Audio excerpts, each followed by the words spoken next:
Ọlọ́run nípa ayé mi àti nípa ọmọ tó wà lọ́wọ́ mi tó ohun tí Ọlọ́run ọ̀rọ̀gbọ̀ jímọ̀ ṣe ó jẹ́ ìyanu ó yà mí lẹ́nu.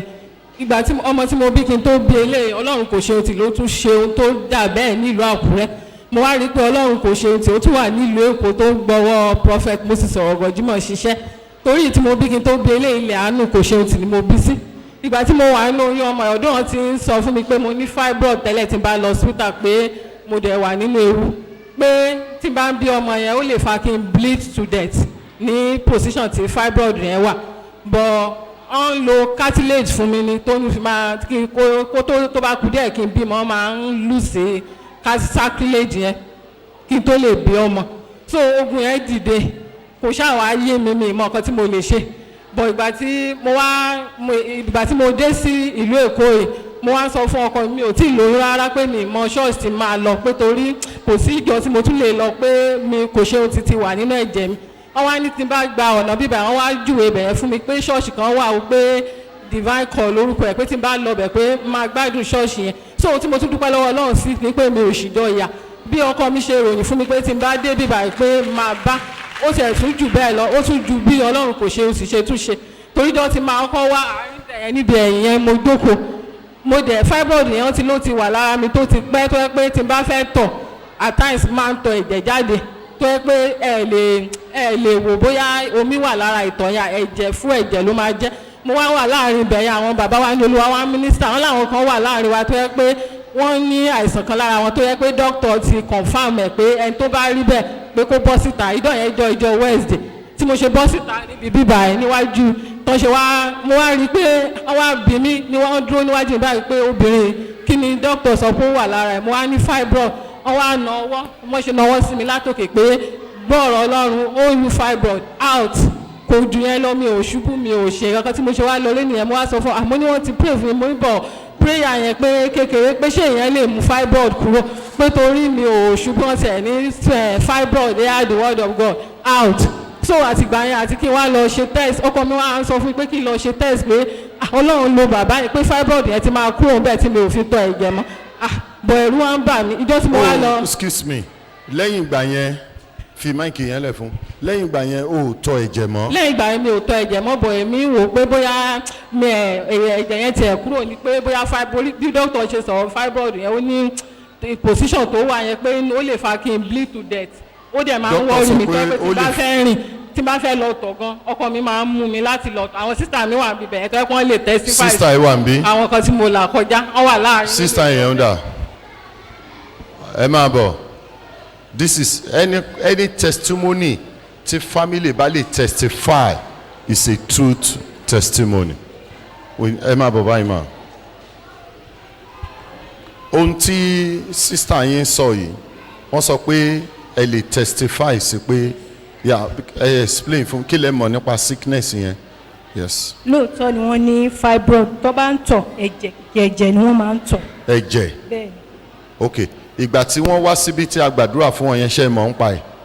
bẹ́ẹ̀ni. so. ó yẹ kí n jáde fún testimony.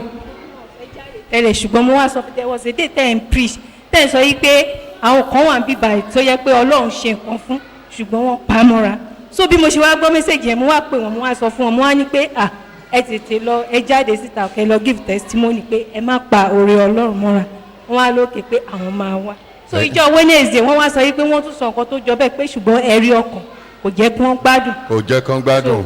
lágbára Ọlọ́run rí ẹ̀rí ọkàn yẹn á máa tún jẹ́ kí àwọn òyòkù náà kàn máa jáde ẹ ṣàmì dáadáa ẹ mọ̀ yẹmi ẹ wo look at this testimony madam tell us more about this testimony. so ńgbà tó ṣe tí mo wá wà ní oyún ọmọ yìí ogun condition yẹn wà critical tó yẹ pé ó máa ń rẹ̀ mí láti bọ̀ mí ṣàlàyé mi wá sọ anything fún àwọn bàbá wa ní Olúwa bọ̀ wọ́n ti pray fún mi ọkọ mi máa ń sọ fún mi pé kí n nígbàgbọ́ pé àdúrà wọ́n ṣe sọ fún mi pé ó yí fibroid out pé ó ti out mo ní mi ò ṣubú pé wọ́n nọwọ́ sí ẹ. pé ẹ tiẹ̀ nọwọ́ bí eléyìí lásán ni pé kí ló àìsàn tí dókítà ló ṣe mo ní fibroid ẹ wá ní ó fibroid they are the word of God. excuse me lady ọkàn nọwọ́ la àbí lásán báyìí ṣe bọ́ wọ́n ní mo nà yín ṣe lásán nìyẹn. hello if you were in prayer line tí máa nọwọ́ sí ẹ báyìí ọmọ oṣooríire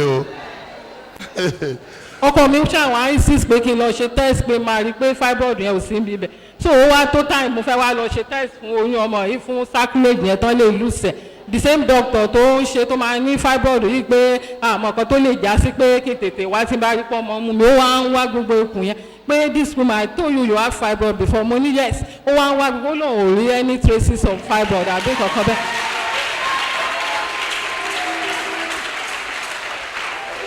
doctor sọ bẹ́ẹ̀. so tí ó ṣe lóun ò rí ẹjọ́ sista ǹjẹ́ ti ṣe test lẹ́yìn ẹ̀. ìgbà tí mo fẹ́ lọ tóyún yẹn pé 8 months ni mo lọ ṣe test yẹn ìgbà tí máa tún máa bí ọmọ ẹ̀ torí dọ́tí mo wá sọ fún yín pé mò ń lọ tẹ ní ẹ wá sọ fún mi pé ẹ rí pé máa bímọ nínú wíìkì yẹn pé ẹ̀mí ọlọ́run ní kí n máa lọ pé kò sí wàhálà so ìgbà tí mo wá lọ Àkúrẹ́ yẹn bí dókítà yẹn torí kó tó lose sacrilege ó máa ń wo àwọn kankan nínú scan. wọ́n lose cartilage. cartilage. cartilage. wọ́n máa ń pass cartilage yẹn fún àwọn obìnrin tó bá ní weakness of uterus. weakness ẹ jọ̀ọ́ wá explain cartilage yẹn fún mi. sacrilege. rinlẹ̀ obìnrin. What is the meaning of cartridge or cast cage or whatever car cage whatever it is wọ́n ní wọ́n máa fún ẹni tó bá ní weakness of the uterus ìyẹn ni pé tọ́mọ máa ń jábọ́ lára ẹ̀ yeah. Benny sir, this is when most of them that had fibroid,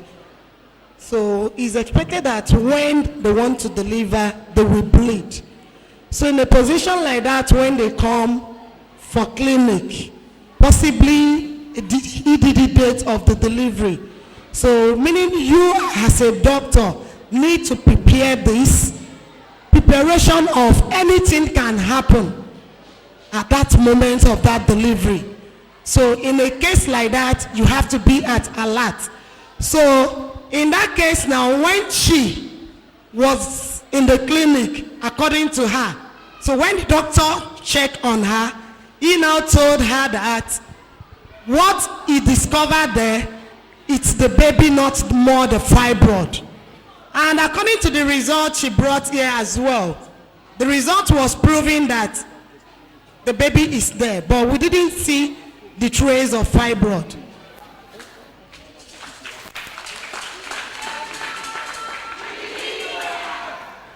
Hallelujah. Amen. This testimony should touch you and all over the world. Pé ẹni tó ní fibroid tó ní problem tó ń gbé nǹkan sí lára tó ní for that the problem the pregnant will not come down and now prayed for just strength and two and say go, the fibroid is gone, and now after the 8th month of the pregnancy discovered by test and the doctor said the fibroid is no more. This is God, it's not man. It means that nothing is impossible with our God. The day you prayed for her, sir, she was expecting, if we listen to that testimony, she said something. Her expectation was aggressive prayer. Aggressive prayer. Yeah. You want to that be daddy will lay hands and she will fall. But daddy just stretched the hand and say, "Oh, ye fibroid, go out." But with her own belief, she wasn't believe that something is out. So because she wasn't, her expectation was that daddy will pray specially. Or maybe she will be online where daddy will lay hands on her and she will fall. But she didn't fall. All the blood come out from her that day. That very day, sir. Yeah. You know, some of people think about that. When they come for prayer line or something, they will be, but they were expecting me, oh yeah, No. Healing ministry was giving birth with me. It's grace. I found grace before God. When I lay hand on you, when I strengthen you, if I just looking at you and I say it's gone, it's gone. It's matter of your faith after that. God have done series, many healing, many miracles in this church without stress. Just by prayer. That is why he said, walk on Nawasha, because he was not aggressive. And behold, the fibroid is disappear. Can you imagine? This is God. Praise the Lord. Hallelujah. Thank you, doctor, for making the testimony more valuable. So, what else, my sister? lórí ọmọ tí mo gbé lọ́wọ́ yìí ni nígbà tí mo tún bí ọmọ náà kò sí anything tó ṣẹlẹ̀ nígbà tí mo bí ọmọ yẹn successfully kò sí bleeding gbogbo tí doctor sọ anything láìsí wàhálà torí gbà tí mò ń lọ tí mo kọ́kọ́ lọ tí ọmọ yẹn ń mú mi kò tó time mo wá bá àwọn bàbá wa ní Olúwa pé kò mà tó time pé ọmọ ń mú mi wọ́n tiẹ̀ ní kí n mówó wá anointing water yẹn wá mu lórí tébù wọn bí ẹni pọ́n tiẹ̀ ti mọ̀ pé dọ́yẹn kò sí 1 naira lọ́wọ́ mi àti ẹ̀jẹ̀ mi ò tí ì jẹ ju oúnjẹ àárọ̀ gan ebi ń pa mí torí ilé water tí wọ́n máa ń tà ní 200 naira yẹn wá mu lórí tébù yẹn bọ́n ṣe praise nìyẹn wá ní kí n nígbàgbọ́ pé ṣé mo gbà mo ní mo gbàgbọ́ wọ́n ṣe praise fún mi nìyẹn wá ní kí n mú pé ẹ̀mí Ọlọ́run sọ fún wọn pé máa bí ọmọ yẹn nínú ìrọ̀rùn pé inú ọ̀sẹ̀ tá a dẹ̀ máa mú yẹn pé ọ̀sẹ̀ yẹn ni máa bí ọmọ pé kò ní sí wàhálà mo wá sọ fún ọ pé ẹ̀rù ń bà mí pé torí ìgbà tí mo kọ́ lọ nígbà tá a máa dé ọ̀nà àkútè mútọ̀ tí mo wọ̀ mútọ̀ yẹn fẹ́ sọ máa sọ pẹ̀lú àwọn ọmọ mi méjì pé ogun yẹn ti pọ̀jù wọ́n ní kí n fọkàn mi balẹ̀ pé nínú ìrọ̀rùn ni máa bí ọmọ yẹn tán dẹ̀ ṣe sọ gẹ́lẹ́ ìjọ tán ni máa bí ọmọ yẹn torí bí dókítà yẹn ṣe ń lù sí sacrilege yẹn báyìí immediately bí ọmọ yẹn ṣe wá mo dẹ̀ bí ọmọ yẹn ìgbà tán máa wé ọmọ yẹn jọ́ tí mo bí gangan ó wé 3 kg kò sí wàhálà kò sí anything nígbà tí ó máa dọjọ́ kẹta bíi pé kìíní àmọ̀kan tó ṣẹlẹ̀ lọ́mọ bá ń kéré ló bá ń lose weight ó bá ń gbóná gbogbo ẹ̀ ogun yẹn wá pọ̀ gbogbo ẹ̀ wá sún mi mo wá sọ fún ọkọ mi pé mo máa gbé ọmọ yẹn lọ kò ṣe ohun tí o pé ṣíṣe mọ̀ pé kò ṣe ohun tí ni ó bá mi bí tí mo bí gbà yẹn wọ́n ní wọ́n pé kí n máa bọ̀ pé ṣé mo ti pé Ọlọ́run ọ̀rọ̀ gọ̀jì mọ̀ pé kí n máa bọ̀ lẹ́kọ̀ọ́ báyìí tó ọkọ mi wà lẹ́kọ̀ọ́ èmi nìkan mo lọ pé tí n bá bọ̀ immediately tí mo dé ọmọ yẹn wá gbóná mọ́jú ta la máa wá láàárọ̀ wá ní kí n já lọ hospital ìgbà tá a máa dé hospital ń ṣàwá admit ọmọ yẹn so ní hospital láti wá pe àwọn bàbá pé nǹkan báyìí máa ló ń ṣe ọmọ bí mo ṣe explain condition fún ọmọ tó weigh 3 kg ó ti ń weigh 1.5 ó wá dàbí skeleton ní orí ibi tán tẹ sí ọmọ yẹn kàn gbẹ ó ń kéré sí ìgbà táwọn doctor máa wá láwọn diagnose Down syndrome cerebral palsy wọ́n ṣàka gbogbo ẹ̀jọ́ lóríṣiríṣi ọkọ mi wá sọ fún mi pé Down syndrome pẹ̀lú cerebral palsy. ó túmọ̀ sí pé ọmọ yẹn máa disable tó bá ń kúrò. wọ́n ní torí ọmọ yẹn ibi tọ́wọ́ wà báyìí lọ́wọ́ wà tí ò bá ṣe kó sùn báyìí ó ń gbé ọwọ́ yẹn fún ara ìgbà yẹn ọwọ́ wà bó ṣe wà ní ọwọ́ ò gbé sókè kò gbé sílẹ̀ ẹsẹ̀ wà bó ṣe wà ẹsẹ̀ ò gbé sókè kò gbé sílẹ̀ àìmọye ọmọ bíi mélòó kan ló kú tán admit wá sí ẹ̀gbẹ́ ara ọkọ mi wá ń sọ fún mi pé a ti pe bàbá wà nídìí àdúrà pé ọmọ yìí ò ní kú pé nǹkan kan ò ní ṣe pé kí mo ṣáà ń sunkún gbogbo ẹ̀ tí wá sún mi nígbà tí mo wá kọ́ ṣọ́ọ̀ṣì wá ní kí n gbé ọmọ yẹn wá pẹ̀lú Ọlọ́run ní ìgbà mẹ́ta nìkan mínísítà sí ọmọ yẹn. mo sọ bẹ́ẹ̀ fún ẹ. yes. ok. nígbà tí èmi pẹ̀lú sísá mi ta gbé ọmọ yẹn wá pẹ̀lú ọkọ mi bọ́wọ́ ṣe wà bẹ́ẹ̀ ló ṣe wà aṣọ la fi páàkì ẹ̀ ó wọ̀ taṣọ bíi mélòó kan tó gbogbo ẹ̀. ní Healing Line I remember the first time. ọmọ yẹn ké bí nǹkan mi ó dẹ̀ gbígbóná yẹn kò sí gbogbo òògùn tán ní ká lò lọ hospital everything la ló ń gbóná síbẹ̀ kò ṣiṣẹ́ owó ta ná everything ṣáà wà kò sí improvement sísá mi wá sọ fún mi pé iṣẹ́ Olúwa rẹ pé Ọlọ́run ló máa ṣe é pé ṣé mo rí àwọn ìyanu tọ́lọ́run ṣe ní church pé kí n gbé ọmọ yẹn kí n já lọ tá a ṣe wá gbé ọmọ yẹn wá lálẹ́ ìjọ yẹn nìyẹn the first time tó máa minister sí ọmọ yẹn ní nílà ìgbóná yẹn pọ̀ bọ̀ apá yẹn tí ò lè gbé tẹ́lẹ̀ ní nílà yẹn ó ti bẹ̀rẹ̀ sí gbé ọwọ́ yẹn bọ́ ọkàn mi ò balẹ̀ mo ṣáàṣe sunkún nígbà tá a máa dé òkè ibi tí mo tẹ ọmọ yẹn sísá mi wá sọ fún mi pé kí n fọkàn balẹ̀ pé ṣé mi ò rí pé kí n wọ ọwọ́ yẹn pé lẹ́yìn àdúrà wọ́n rí pé ọmọ yẹn ti ń gbé ọwọ́ pé ọwọ́ tí ò lè gbé tẹ́lẹ̀ pé ṣé mi rí pé ó ń lift ẹ̀ ọ́ pé Ọlọ́run tó sọ fún ìránṣẹ́ Ọlọ́run pé ìgbà mẹ́ta pé dà mí pé ìgbà mẹ́ta Ọlọ́run fẹ́ ṣe àṣepé pé ṣe bóun ló ti ń gbé ọwọ́ tó dẹ̀ ti ń ju ẹsẹ̀ tó yẹ pé ọwọ́ yẹn dúró síbi tó dúró ẹsẹ̀ dúró síbi tó dúró ìgbà tó tún dìgbà kejì àtúgbọ́ ọmọ yẹn wá ó tún bọ́ sí Sunday ó ń gbóná bí nǹkan mi wọ́n wá sọ fún mi jọ yẹn nínú program pé kí a tó jáde kọ́ ọmọ yẹn máa ya ìgbẹ́ kan pé tọ́mọ yẹn bá ti lè ya ìgbẹ́ pé gbogbo system yẹn pé ó máa correct gbogbo nǹkan tó ń ṣe ọmọ yẹn torí ó ti wá tó state tó yẹ pé tí n bá gbé ọmọ yẹn lọ ó máa lọ wo ẹ̀yìn bíi kán gbé ọmọ kó yẹ kó máa wájú ẹ̀yìn lójú ẹ̀ máa ẹ̀yìn ló máa wò ẹ̀yìn ló máa wò ó máa já gbogbo nǹkan ló ṣàn ṣe tí mi ò lè explain so ìgbà táwọn adé tó ń ṣe wá sọ fún mi pé ọmọ yẹn máa ya ìgbẹ́ yẹn ọmọ yẹn ò ya ìgbẹ́ yẹn níjọ́ Sunday bọ̀ ìgbà tó wá dijọ́ Monday ní òru ní nǹkan bíi 12:30 mo wá tú pampers ní nǹkan bíi 12:30 lóru ìgbà táwọn á rí ìgbẹ́ sí ọmọ yẹn ya bí èédú mi èrírí ó ti ya mẹ̀kúnlẹ̀m tó ọmọ máa ń kọ́ yà bọ̀ ilé ìtúyàtọ̀ ó dàbí èédú. kí ló pe orúkọ òyìnbó tí ọmọ máa kọ́ yà nígbẹ́. mẹ̀kúnlẹ̀m ṣé nọ́ọ̀sì ni ẹ́. yes. ok torí bó ṣe ń morúkọ gbogbo ẹ̀yẹn ń yà mí lẹ́nu. yes. so gbígbẹ́ yẹn dàbí èédú ó ti wọ́ọ̀sì jù ní nǹkan tí ọmọ yẹn yàbọ̀ mistake tí mo wá ṣe ní pé mi snap torí gbà tí mo wá rí àwọn evangelist bíi wọ́n ní ìgbà tí snap mo ní mind mi ò tiẹ̀ lọ pé kí n snap nǹkan tí ọmọ yẹn yà after tó wá yà yẹn system yẹn wá ṣe lóòótọ́ àtìgbà yẹn kò gbóná mọ́ ó wá ń ṣeré oúnjẹ tí ò jẹ tẹ́lẹ̀ ó wá ń jẹun ó dẹ̀ ń ṣe system yẹn wá yàtọ̀ nígbà tó tún di ìgbà kẹta mo tún gbé wá ó wá dà pé kò tún gbóná ẹsẹ̀ ní nǹkan tó tún wà lẹ́sẹ̀ ẹsẹ̀ yẹn kéré bí nǹkan mi ẹsẹ̀ yẹn dà ní ilé explain àwọn evangelist ìbọn wọn lè testify bí ẹsẹ̀ yẹn ṣe mú tún wò pé ọ̀tọ̀ la tún ṣe ilé ìtúnlọ ẹ̀mí ìtúndé pé ọlọ́run màdẹ̀ gbà mí so ẹsẹ̀ yẹn bọ́n ṣe mo wá ní tí n bá déwájú tí mo gbọ́ ọmọ yẹn wá fún mi nílà pé kí n ṣí ẹsẹ̀ kan wo ẹsẹ̀ pé wọ́n tún máa lè minister sí ẹsẹ̀ yẹn nígbà tí mo wá ṣí ẹsẹ̀ yẹn ń jọ yẹn bí àwọn dáàdì wá bèèrè lọ́wọ́ mi pé báwo ni mo ṣe rí ọmọ ìgan torí kò sẹ́ni tó máa rò pé ó níbi tí mo ti lọ tọrọ ẹ̀ mi ò mú nǹkan mi mọ orúkọ títí mo fi wà nínú oyún ẹ̀ everyday ni mo máa ń ṣe ìṣọ́òru títí tí mo fi bí mi ò sùn ní ọjọ́ kan torí àwọn kan tó jù mí rí nídìí ọ̀rọ̀ ọmọ so kíní yẹn wá tọ́ọ̀ṣì mo wá sọ fún ọkọ mi pé ṣòrí ìwọ ló ní ọlọ́run ọ̀gàn jímọ̀ pé pásítọ̀ gan pé ó ti ń sun wọn pé wọ́n sọ fún mi pé bo mo ti rí ọmọ pé ó yẹ kọ́ lọ́run fi wọ̀n wọ́n pé mi ò mú nǹkan mi mọ́ ọlọ́run pé kíní kan. ǹjẹ́ o gbọ́ ohun tí wọ́n sọ yẹn?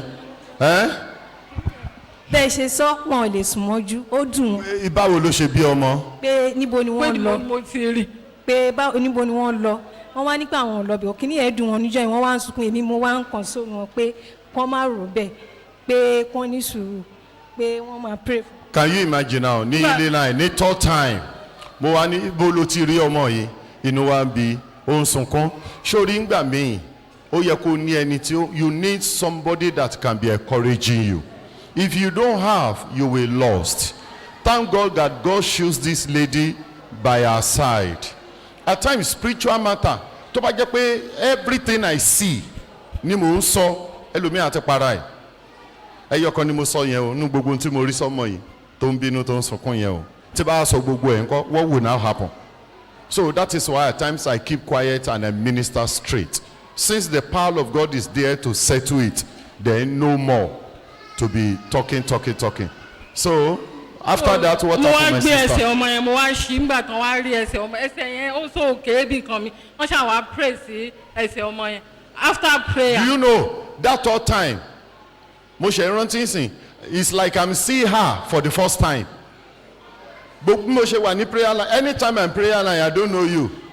I don't even look at you I minister straight. Oh my God. After prayer àwa detect pé ẹsẹ̀ ọmọ yẹn wá ń ṣí òun la slam sí. Ó wá ń ṣí. bẹ́ẹ̀ ẹsẹ̀ yẹn wá ń ṣí gbogbo. Ó ń ṣí. Okay. ẹsẹ̀ yẹn ṣí ni ẹsẹ̀. Wow. So mo wá gbé wá. Be peeled as if the skin of a goat was removed after the prayer. Now ká ló bínú sí kó ti bínú tí ò bá ní olùrànlọ́wọ́ tó ń console ẹ̀ look at the skin maybe please download that picture. Download it and put it on the camera. Ìgbà tí mo wá gbé wá mo wá complain fún evangelist bíbọ̀ pé ẹsẹ̀ ọmọ yìí ṣe wá ní kí n gbé rí doctor bóyá àwọn ọmọ mi kan wà ń kwaya yẹn pé kán bá mi wò àwọn wá bi mí pé cream wo ni mò ń lò fún ọmọ yẹn orí nìkan ni mo fi ń para ẹ̀ pé mi ò fi anything tó lè máa ṣí ara ọmọ gbogbo ẹsẹ̀ yẹn ṣá after tá a wá rí pé ẹsẹ̀ yẹn ṣí tán improvement yẹn ṣe ó wá bẹ̀rẹ̀ ó wá lókun ó wá lè gbé. ohun tó fara pamọ́ sí ọ lára tó fìyà jẹ ọ́ tó o bá rí àmì ṣe ju ẹni tó wà lẹ́gbẹ̀ẹ́ rẹ̀ ó yá jáde lára ẹ.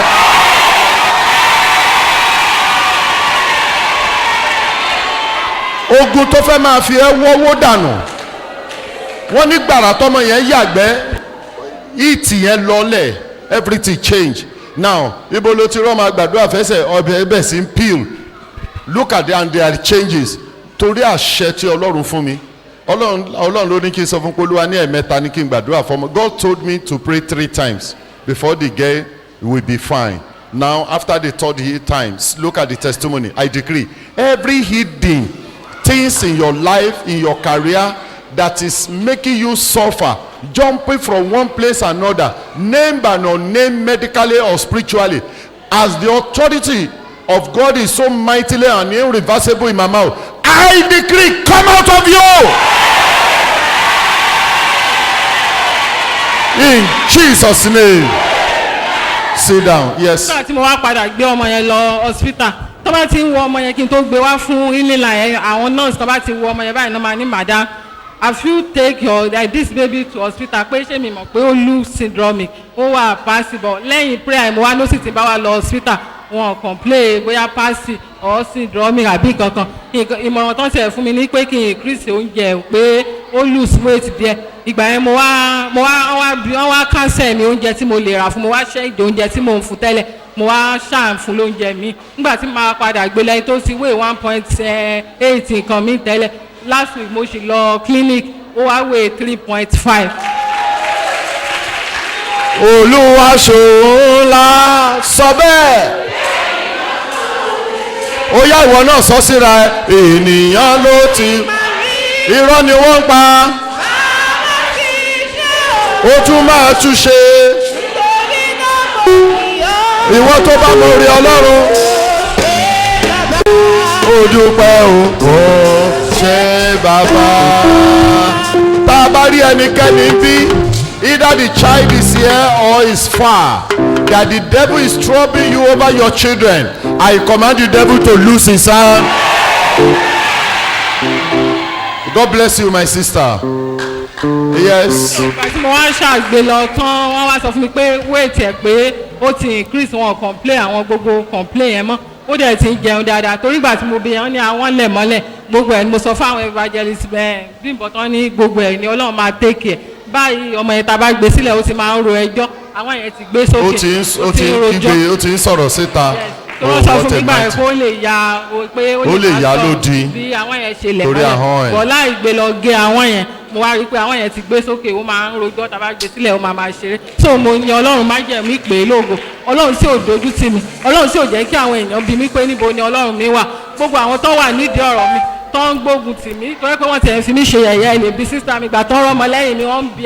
àǹtí mi léèrè pé ibo ló ti rí ọmọ pé ibo ni mo yà sí pé báwo mo ṣe ṣe torí wọ́n ti rò mí pin nínú wọn wọ́n ti àwọn tó ń gbógun gbà yẹn wọ́n ti ní kí n jọ kí n fún wọn ní nọ́mbà pásítọ̀ mi torí nǹkan tó lọ́run ṣe ó yà wọ́n lẹ́nu pé àwọn fẹ́ wá fún healing so mo dúpẹ́ lọ́wọ́ Ọlọ́run nínú ayé mi àti nínú ayé àwọn ọmọ mi mo dẹ̀ dúpẹ́ lọ́wọ́ àwọn bàbá wa. Praise the Lord. God bless you my sister. Ó ṣe èṣù ò ní bẹ́ẹ̀ jà ibi tí èṣù ti kúnlẹ̀ ibi tí èṣù ti ń yọ ẹ́ lẹ́nu Olúwa dá dúró bó ṣe jẹ́ àtìlẹ́yìn encouragement sí sister ẹ Ọlọ́run kó tì ọ́ lẹ́yìn kó bẹ́ẹ̀ yanjú ọ̀rọ̀ tiẹ̀ náà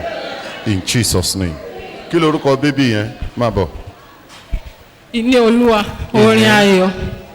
Jókòó. Ìní Olúwa orin no dúró dìde dúró ìní Olúwa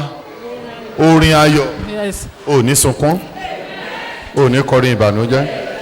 ìní Ọlọ́run tí Olúwa ní ẹ kó yè ó yá máa grow in Jesus name.